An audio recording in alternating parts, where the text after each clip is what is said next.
Marshall was a Federalist, and he was in favor of national power, great national power, and in opposition to the Republicans, Thomas Jefferson. So when you imagine what the kind of two sides were at the time, there were the Jeffersonian Republicans on the one hand, and Marshall is on the other hand allied with people like John Adams. And he is thinking about the future of the nation as a commercial future, as one in which commerce and manufacture and cities, to the extent that cities are growing at this time, are key players, forward-thinking and nationalistic, whereas the Republicans and Thomas Jefferson are thinking more about an agrarian republic and more power to the states than the federal government. The Republicans are in the ascendant at this moment. So in the election of 1800, which was a very ugly election that comes after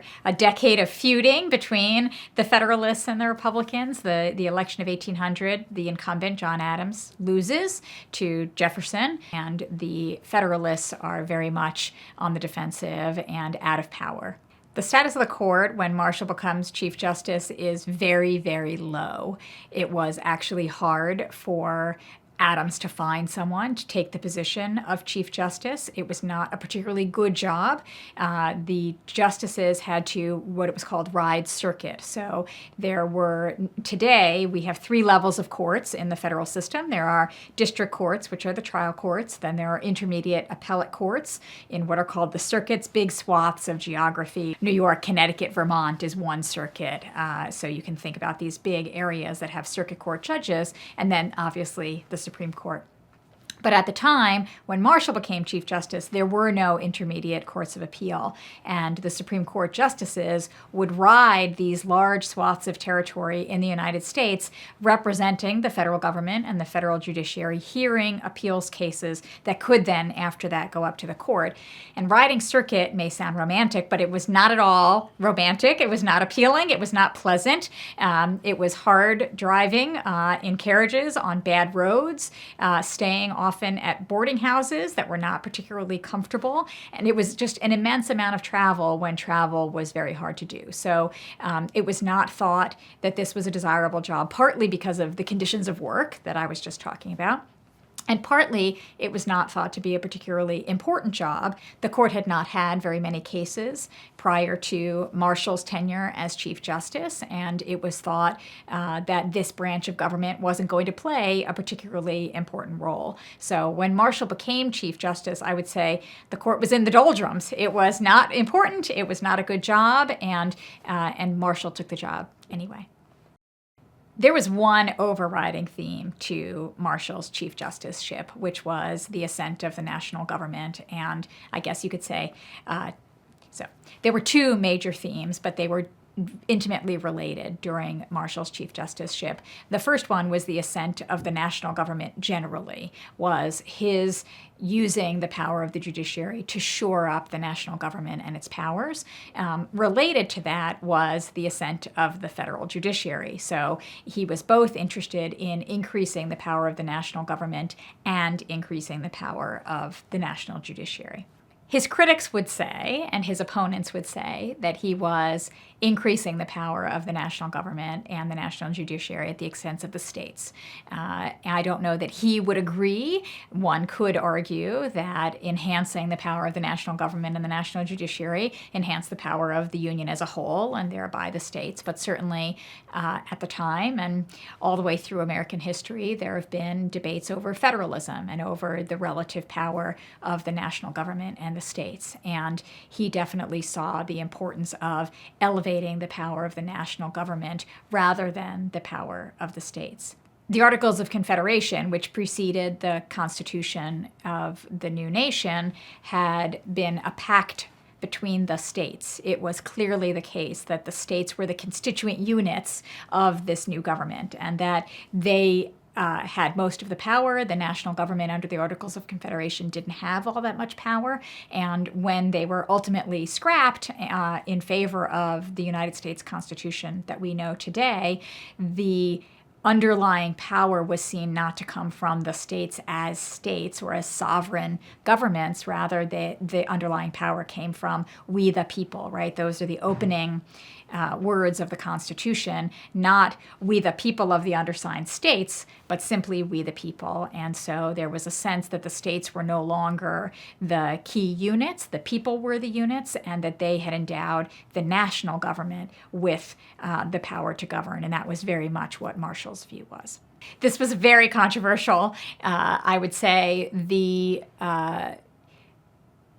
question of the relative role of the states and the national government was, if not the single most important question of the early republic, in the top 2 or 3, but I would probably say the single most important one. And when you think about what happens in 1860 when you have a civil war, that is very much a continuation of this battle of whether you're going to have state sovereignty and state power versus national sovereignty and national power. And certainly slavery was one of the most important issues where this question of national versus state power comes up in all the way through American history to the Civil War. When John Adams loses the election of 1800, one of the ways that he thinks the Federalists can continue to exercise power into this new era of Republican control is by gaining the reins of the judiciary. And so he passes a law with the help of Congress. He passes a law that creates new judgeships and also a whole bunch of new Justice of the Peace commissions. And William Marbury is one of the people who is granted a Justice of the Peace commission, but he does not ultimately get it. So John Marshall, this is an interesting artifact of the time and something that actually changes over the course of John Marshall's Chief Justiceship. John Marshall was Secretary of State under John Adams, and it was John Marshall's job to commission the Justices of the Peace and to make sure that their commissions were completed. In John Marshall's view, once the commission had been signed by the president and sealed, his job was done, and there was no need actually to hand William Marbury his commission. So he did not go about delivering these commissions in the midnight hour before the handover of the reins of power from the Federalists to the Republicans. So Thomas Jefferson takes office, and now James Madison is his Secretary of State. And James Madison does not deliver these commissions. So William Marbury doesn't get his commission, and he sues, saying he is entitled to this commission because it was granted to him. And the case comes up to the Supreme Court, and it's a particularly interesting thing from our perspective today, because this would be highly unusual and unorthodox today. John Marshall, who was the Secretary of State, is now the Chief Justice, and in fact is both for several months. And he presides over a trial at the Supreme Court whose question is, what happened to William Marbury's commission? Well, who knows that better than John Marshall? And in fact, this trial is something of a bust because Madison and Jefferson don't even show up to defend themselves against this. They have such a low esteem of the court and its powers that they don't even try to defend themselves. Marbury's lawyers made several arguments. The first one was that he had a right to this commission, and the court ultimately agreed with him that this was, his commission was given to him pursuant to a law, and all of the steps under the law had been followed, signed, and sealed, and so he had a right to this commission. The second argument was that he had applied for the right writ. There were lots of different writs at the time, and he applied for a writ that would mandate an officer of the government to give him his Justice of the Peace commission. And the court says, yes, that's the right writ. You're good so far. But the third question is where William Marbury and his lawyers failed to persuade the court. And that is that he argues that all of this is good under the Judiciary Act that was passed in the waning year of the Adams administration. And here, Chief Justice Marshall says no. He says this act is actually unconstitutional. In the Constitution, Article 3 of the Constitution sets forth the jurisdiction of the court and says these are the kinds of cases that the court should hear, and it allows for what's called original jurisdiction in a certain set of cases. And there are two different kinds of jurisdiction, original and appellate. Original is when the Supreme Court hears a trial itself. Here's a case from the very beginning. An appellate is when some other court has heard a case and they are hearing an appeal to the decision of that case. This case, there was a trial at the court. This is a case of original jurisdiction. And the Article 3 description of original jurisdiction does not include officers like William Marbury as able to sue. So Chief Justice Marshall says, because this new law has given jurisdiction, original jurisdiction, in cases like this, it's in conflict with the Constitution. And he says it's therefore unconstitutional. Now, it was a little fishy what Chief Justice Marshall said about the relationship between the law and the Constitution. The Constitution does say, as Marshall acknowledges, original jurisdiction is for this set of cases. But there's an exceptions clause that allows Congress to make exceptions. The exceptions clause maybe only applies to whether Congress can add to its appellate jurisdiction, the court's appellate jurisdiction, and not its original jurisdiction, but it's not clear. And moreover, one could imagine that the division of original appellate jurisdiction that is included in Article 3 just sets a floor below which you can't give anything, but that Congress would be free to add more jurisdiction to what the Constitution says. So the example I always use when I talk to my students about this is, if I say I'm going to give A, a candy bar, and B, a bag of potato chips, there's nothing that stops me from also giving A bag of potato chips. And the way Chief Justice Marshall reads the relationship between Article 3 and the Judiciary Act is to say, no, Article 3 says a candy bar, a chocolate bar, and therefore you can't add the potato chips on. I think as a matter of interpretation, that's arguable. That's one way one could interpret it, but it's not the only way. Marshall was very aware that if he were to conclude that William Marbury was due his commission, it was highly likely that Madison and Jefferson would refuse to deliver it anyway. So he knew, and he knew that the court did not have a lot of power. And in recent years, people have talked about the court as the least dangerous branch. It doesn't have the power of the purse. It has no money to spend. It doesn't have the power of an army behind it. And so it has to rely on its stature and its legitimacy in order for it to exercise its power. So Marshall thought, as he comes into this court that is at its low ebb of power, if he were to order the president or the Secretary of State to do something and they rebuffed him, the power of the court would go down even further. And so what he manages to do in this opinion is actually quite brilliant. And I want to go back to the first question for a minute. In determining that Marbury had a right to this commission, the Chief Justice distinguishes between legal acts and political acts, and rights and discretion, essentially. And he says, look, if William Marbury had not been among the chosen to get their commission to the Justice of the Peace, no one could say President Adams had to choose William Marbury. President Adams, that's a political choice. That's fully within the discretion of the executive. But once Adams has chosen it and all the steps have been followed, then Marbury has a right. And in making that distinction, Chief Justice Marshall is articulating a distinction that continues to this day, and articulating that there is a category of cases called political questions that the courts will not get involved in, that are only for the political branches to decide. At the same time, he's saying, well, not everything that the executive branch does is immune from judicial review. And when the executive branch acts and follows the law, we're going to force it to follow the law. And when there are legal rights at issue, we are in a position to enforce them. And so it sounds very modest.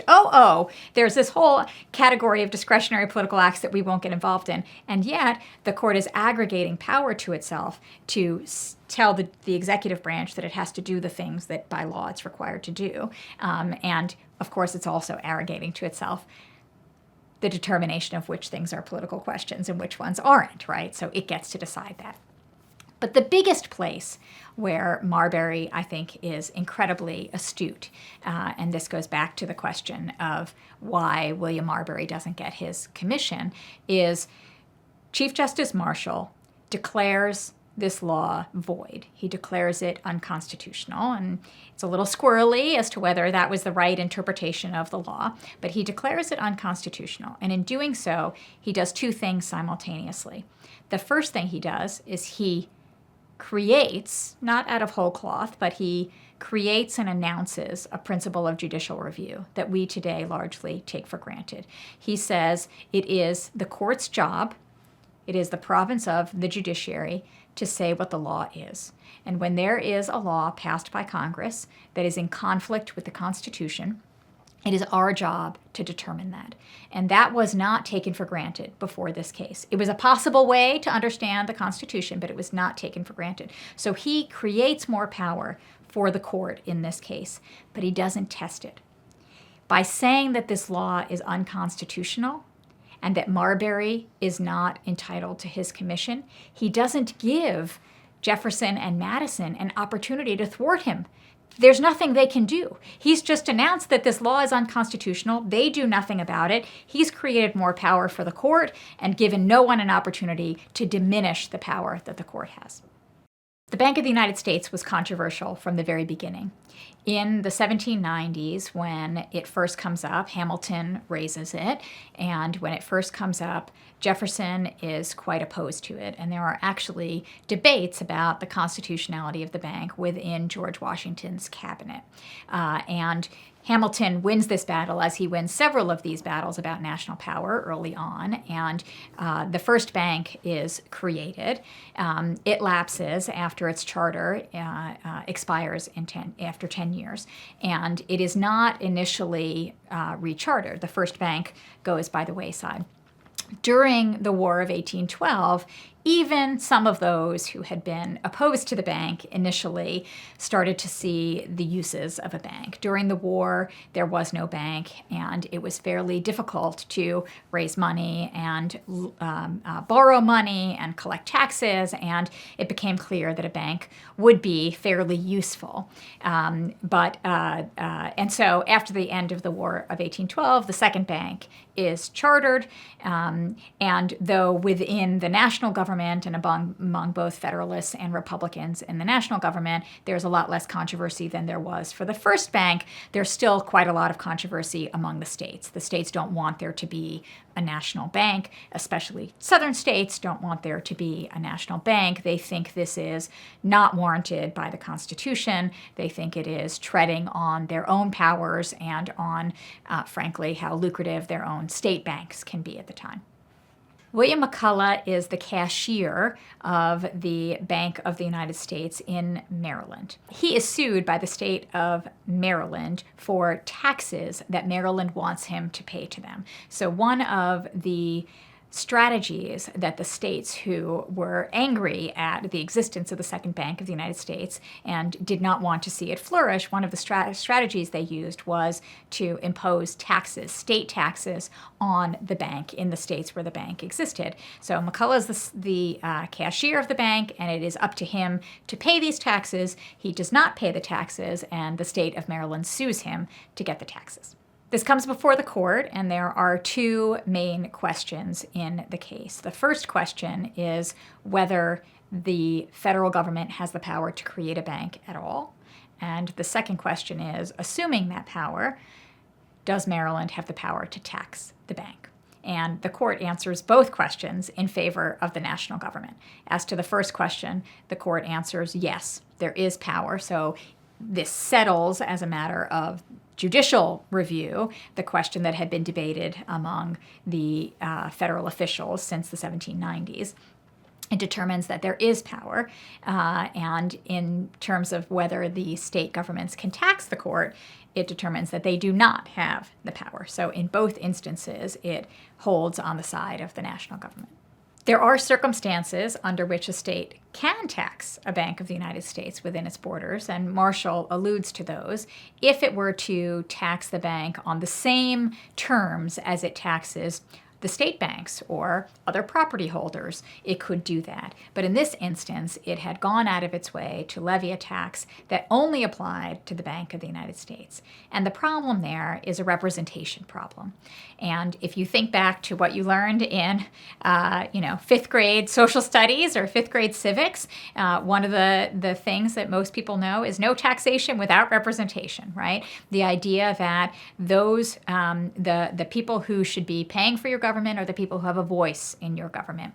And Maryland here is taxing the whole United States by taxing the Bank of the United States, taxing all the people of the United States, and they are not represented in the Maryland legislature. So the Maryland legislature gets to tax its own people, but there's a fear that if governments can tax people who don't have a voice in their governments, they'll just tax them and tax them and tax them until they have no money left, and that there's no stopping a taxation of people who don't have representation. One of the tricks for Marshall in McCulloch is that there is a list of powers that the federal government has in the Constitution. When you think about how a government is endowed with power, it can be a government that just has power and it can do anything it wants to do. It has plenary power and its goal is to support the health and welfare and safety of its citizens, and it can do whatever it likes in order to promote that. The national government in the U.S. Constitution is not that kind of government. It's a government of what's called enumerated powers. There is a list in Article 1, Section 8 of the Constitution that describes the powers of the government. And there is not on that list creating a bank. That's not one of the powers. And the argument of those who said that this was unconstitutional said, look, here's the list, and there's no bank. Chartering a bank is not on that list, so you're done. And Marshall, in fact, was not done because of that. And instead, he identified other powers for which a bank would be useful. So a bank is useful for commerce, which Congress has power over. A bank is useful for raising, for taxing, which Congress has power over. And so he found ways to say that in this list of enumerated powers, there are also implied powers, and that if you're asking about the enumeration of the powers of the national government, you don't want to be stingy about the powers that the national government has. You have to enable the government to do what it needs to do. And if a bank is helpful, if a bank is proper, then it will be necessary for the flourishing of the national government. Thomas Gibbons and Aaron Ogden were both people with boats. This is the era of the rise of the steamboat, and there was a lot of competition to have steamboat routes along the Hudson and in other rivers in the United States, thanks to Fulton, another name you might remember from early social studies classes. Robert Fulton creates the steamboat, or at least brings the steamboat to the United States, and he had gotten a monopoly from the state of New York. Robert Fulton had gotten a monopoly from the state of New York to run steamboats there. There was a fear that if there was too much competition, it wouldn't be lucrative and people would stop investing in steamboats. Robert Fulton tragically passes away after saving a friend and business partner from a fall into the ice, and he dies of pneumonia, but his license lives on, and Gibbons is the inheritor of his license. At the same time, Ogden is a new competitor, and he wants to run boats between New York and New Jersey across the Hudson River, and he does so even though Gibbons has this monopoly. Ogden says you can't have a monopoly on navigation from one state to another. That's interfering with interstate commerce. And so a case comes up to the Supreme Court about whether the New York State monopoly given to Gibbons is going to hold, or whether federal law being supreme and requiring that there be open commerce among the states, and that Congress is the one who should be regulating commerce among the states, whether that supersedes this monopoly that New York has given to Gibbons. Daniel Webster is on Ogden's side, and Daniel Webster is arguing for a robust national commercial scheme. He argues that Congress has exclusive authority over commerce among the several states.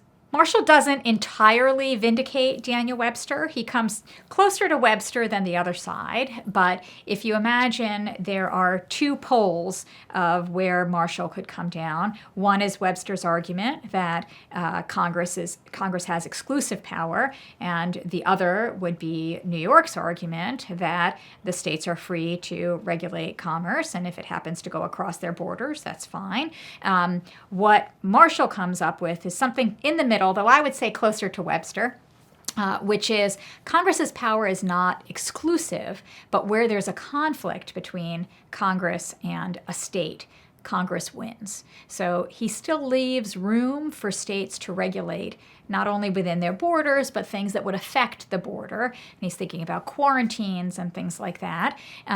But what happens is if Congress hasn't acted, the states can act. But once Congress acts, then their action preempts the activities or the laws of the states. Dartmouth College was a small private college that was a haven of Federalists in New Hampshire. It was a haven of Calvinists and Federalists, and it was privately endowed, actually funding that came from King George, and it was privately endowed, and it had several trustees who ran the college, and the college was a hotbed of Federalist thought. New Hampshire, on the other hand, was governed by Republicans at the time that this conflict arises, and they did not want Dartmouth College to be a private college. They did not want Dartmouth College to be a bastion of Federalist thought, and so they pass a law that makes Dartmouth College essentially a public college, no longer a private college, and that places above the Dartmouth trustees a new board that is selected by the state of New Hampshire. Marshall once again decides that the federal Constitution trumps a state law. This is the eternal theme within Marshall's Chief Justiceship. And what he says here is that the Constitution embodies a kind of Bill of Rights. Even before you get to the Bill of Rights, the first 10 amendments that we think of as the Bill of Rights today, there are property rights that are embedded into the Constitution, and natural rights, inalienable rights of the kind that one thinks of as originating in our tradition with the Declaration of Independence. And he says you can't take a private college and make it public. It is not enough to say education is very important, which the state of New Hampshire did, and education should be a public good, and education is something that should belong to all the citizens of the state. You can't say that all of that means that the state has the right to simply take the property of this private college and make it public property. And Marshall locates that both in a kind of general property rights understanding of the Constitution, as well as in the Contracts Clause that is part of the original Constitution. The Antelope was a slave ship that was apprehended by an American revenue cutter off the coast of Florida, which at the time was a Spanish territory. It was brought to Savannah, Georgia, where it remained for many years while the case of the Antelope proceeded through the courts rather slowly. And the issue in the case was that in 1808, the United States had abolished the slave trade. The original Constitution had protected the slave trade, but also made clear that as of 1808, it could be abolished, and immediately upon that date, it was, in fact, abolished.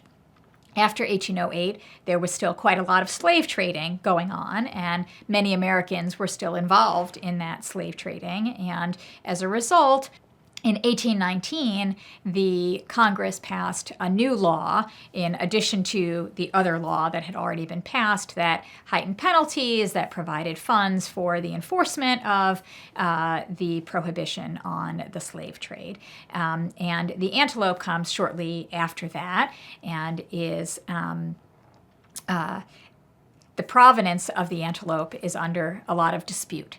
So the captain is from present-day Uruguay. It had a different name at the time. It was in rebellion against Spain. It was in the midst of a revolution, and there were claims on the slaves on the ship, both from Portugal and from Spain. And in both Portugal and Spain, the slave trade was still legal. So the question in the Antelope was, whose slaves were these? Whose ship was this? If this was an American ship, really, if these slaves belonged to an American owner, then they would be released and returned to Africa as part of American colonization. At the time, there was an American colonization society, and they were in favor of actually returning all slaves in the United States to Africa, but especially those who were apprehended on ships that were coming out of the slave trade.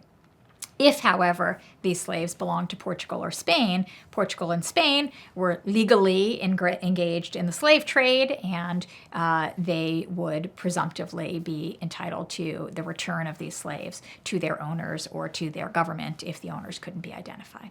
Marshall rules that the slaves do belong to Spain, and he talks in the opinion about the morality and immorality of slavery, and he talks about natural law and the importance of natural law and the abhorrence of slavery. But then he talks about how there's not only natural law, but there's the law of nations. And the law of nations requires the United States not to interfere with illegal action in another nation.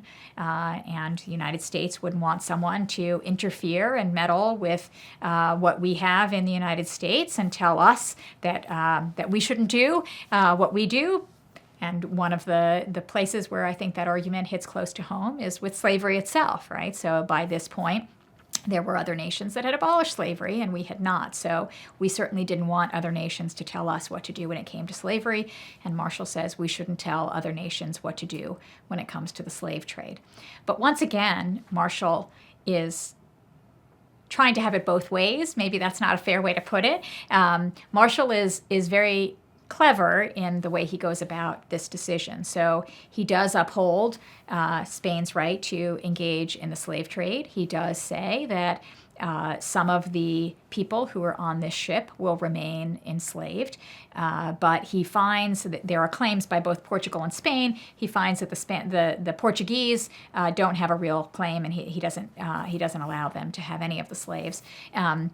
And while he says that Spain is entitled to some of the slaves, he finds that most of the slaves actually came under the American ownership. And so the vast majority, I think some 80% of the slaves actually do go back to Africa. But that does still leave some 20%, I think 37 slaves in the end of the day are returned to Spain and remain in slavery. John Marshall was the Chief Justice of the United States who made the United States Supreme Court a real player. He made the court what it is today. And if you go and visit the court, which I always encourage my students to do, if you go in on the ground floor, the overwhelming sight before your eyes is an enormous marble statue of John Marshall. And I often do this for my students. He's sitting on a big stone chair, and he is enormous. And if you read the walls, his statements are engraved into the walls all around you. And that is no accident. The prestige of the court, the legitimacy of the court, those are things that John Marshall explicitly, self-consciously created over the course of 35 years on the bench. And he not only decided the opinions that made the national government stronger than it was before he became Chief Justice, and made the court stronger than it was before he became Chief Justice. It wasn't only about the substance of the law, it was also about the procedures. So when John Marshall became Chief Justice, the court was a they, not an it. The decisions were made by the justices on their own. They, not to say they didn't confer with one another, but when they issued their opinions, they did so each in their own names, seriatim. This is Justice Marshall's opinion, this is Justice Story's opinion, all in a row. And there was kind of a summary of the decision of the court, and then everyone spoke for themselves. And one of the most impressive feats, I think, of Marshall's Chief Justiceship was that he created the custom of an opinion speaking for the court. And for many years of his Chief Justiceship, he issued most of those opinions speaking for the court. And beyond just beyond the fact that the court becomes a singular and has its own voice as an institution rather than individual voices, especially during the 12-year period starting in 1811, 1812, when the justices remain the same. There are no retirements, there are no deaths, no one leaves. It's the longest period in American history of a stable personnel on the court. There are very few dissents. There is a tradition that he institutes and very much imposes with his own force of personality. There is very much a tradition that even when people disagree, they allow the court to speak for them. These are silent dissents that no one knows about. And there are instances where Marshall will mention this from the bench, or where people will mention it in letters or other places that we know that there was actually disagreement on the court, but people don't talk about it. And even though in later years there are more dissents and there is more disagreement on the court, it is still the case that he creates the tradition of an opinion speaking for the voice of the court. Jefferson was very frustrated when he kept putting justices on the bench who he thought, now they're going to dissent and now Marshall's not going to get his way. And somehow he always did. I think part of the story there is that the Republicans were not completely unified about national power and its relationship to state power. So Southern Republicans were very adamant about state power, in part because of their views on slavery. But many Northern Republicans and Mid-Atlantic Republicans were Republicans, but were also perfectly happy with national power, if not quite as rah-rah as the Federalists. And so I think part of it is they were not quite as far apart on the ideological spectrum as Jefferson would have hoped. I think part of how Marshall managed to inculcate these values came about in part because of the living situation, the culture, the physical customs of actually how the court operated. So because there was this circuit riding and the justices were often far away from Washington, when they were in Washington, they all lived in a single boarding house and they ate dinner together and they convened informally all the time. And after they heard a case, they would retire to the boarding house and they would discuss the case for a long time. And so that kind of situation enabled social pressure to be brought to bear, professional pressure to be brought to bear, and not only pressure, but actual coming to consensus and having these conversations, and especially in that 12-year period where it's the same personnel, right? Knowing where people were coming from and working out the kinks in these opinions. And I think Marshall's opinions often do give a little to one side and a little to another side, give some principles to one side and the outcome to the other side. And I think you can see in that the politician that Marshall was giving to the various members of his court. Do I think Marshall was extraordinarily intelligent, charismatic, and had a real vision for what the court could be? Yes, 100%. But I'm not sure that means that I think the court wouldn't have become what it does without Marshall. I think it's possible there could have been others who would have come to the fore in this moment, who would have taken advantage of the similar opportunities that Marshall saw, operating under similar constraints that Marshall was operating under. It's possible it wouldn't have happened right at that moment. And it's possible we would have had an entirely different career of the United States. I do think, when you read about these cases and when you read about Marshall, it's just so striking how vulnerable and perilous this new nation was, even well into the 19th century. And you think about the Burr treason trial, right? I mean, here was a person who'd been vice president of the United States who seemed like he was a revolutionary, right? And was a threat in such a way that, Jefferson wanted to put him down. And I think that it was the case from the very beginning that all the compromises that went into the Constitution, and especially compromises over slavery and over commerce and over westward expansion and over the relative power of the slave states and the non-slave states, it was really vulnerable. It was not particularly stable. And Marshall goes a long way, I think, towards stabilizing the national government and stabilizing the uneasy relationship between the North and the South for a long time. So I think one possibility, if Marshall's not on the Supreme Court at this moment, is secession and or civil war much earlier than it comes as a result of the national government maintaining power for as long as it does. I think there's a lot that would please and not surprise Marshall about the judiciary today. I think he would see in the court's self-awareness of its need to preserve its legitimacy, and that its power comes from its legitimacy as a judicial and not a political body. I think he would recognize in that his own efforts in his own time. I think he would be pleased by that. I think he would be pleased by the size of the court's influence in American life. I think he might be a little surprised by the size of the court's docket, which, though it exploded late in the 19th century, has gotten smaller and smaller over the last decades, and the court takes fewer and fewer cases. So I think he might be surprised that as the nation has grown, the docket hasn't necessarily grown concomitantly, though the existence, obviously, of circuit courts, the appellate level courts all across the country has taken up a lot of that slack. I think there's long been a politicization of the court that predates Marshall. It continues during Marshall's tenure and continues after him. That said, I do think there is an increasing sense among people that the court is a political body. I don't think that's going only in one direction. There have been other moments in American history where that's been the case. I would like to discuss the antelope with him.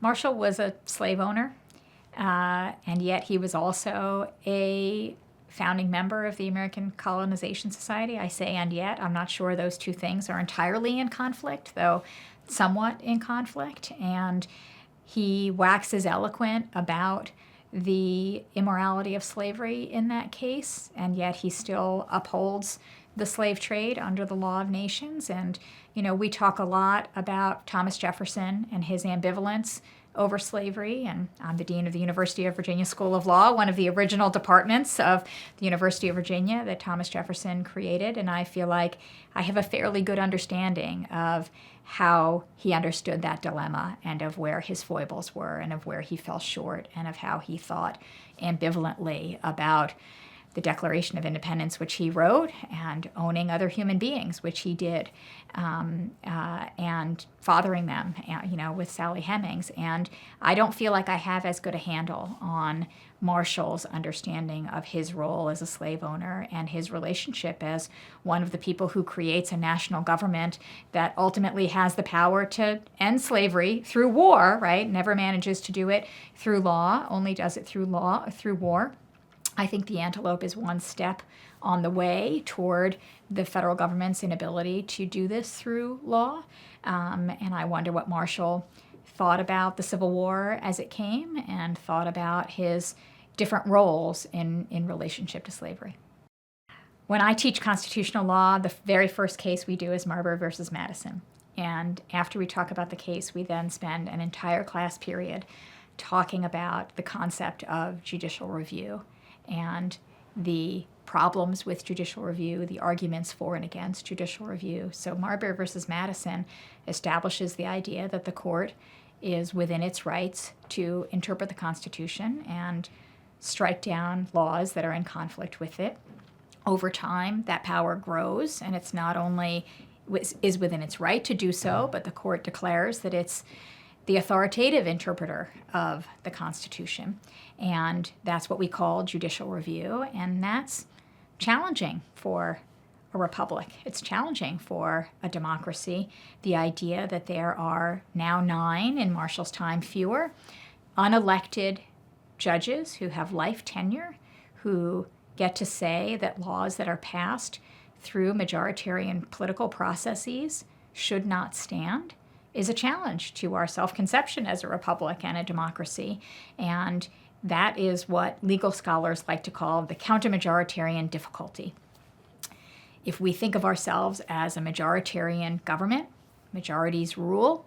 This is counter to that, counter-majoritarian. And it's a difficulty to say, we'd like to have majorities rule, but sometimes not. Sometimes we're going to allow these 9 unelected people to strike down laws. And the question that I always pose to my students, who often begin the course thinking, oh, this is really problematic, right? This is really anti-democratic.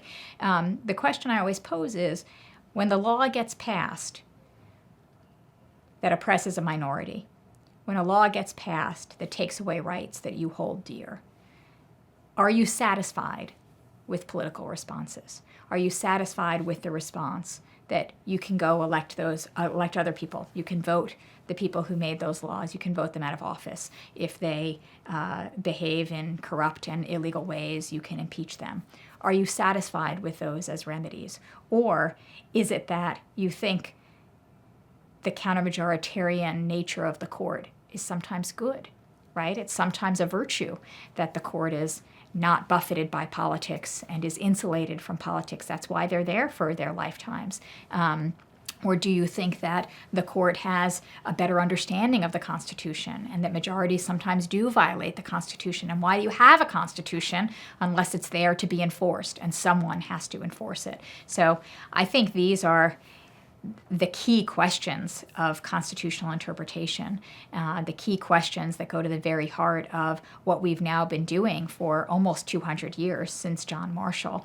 I don't think they're questions that any of us can answer once and for all. I don't think they're questions that we as a democracy can answer once and for all. There are certainly countries that don't have judicial review. They have legislative review. They have other kinds of review. One can imagine other systems. This is ours. It's deeply embedded by now, 200 years later. But do I think that I am always comfortable with the decisions that the court comes out with? No. Am I always comfortable with the idea that that the court has this power? No. But we have to live with the court having the power or not having the power in cases that we like and cases that we don't like. And I think if the question of who decides what's constitutional is the question at the heart of judicial review, the next question that comes out is, how do you decide what the Constitution means? And can you do that with integrity? Can you do that with